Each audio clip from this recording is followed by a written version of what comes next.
क्षमः समीहनः यज्ञविद्यो महेजस्य क्रतुः सदां गतिः सर्वदर्शी विमुक्तात्मा सर्वज्ञो ज्ञानमुत्तमम्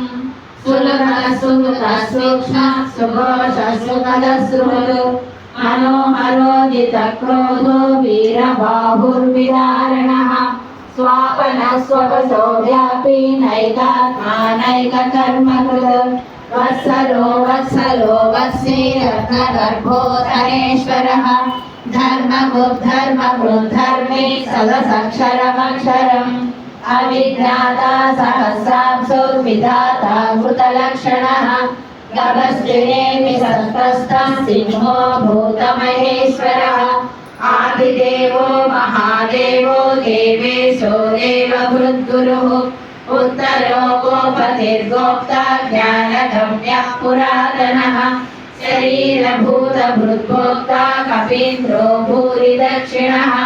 सोमभवृतभः सोमः पुरुजित्पुरुषोत्तमः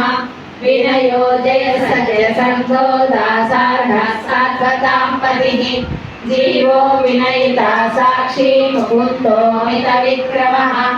अम्भो निधिरनन्दात्मा महोदधिशयोऽन्तकः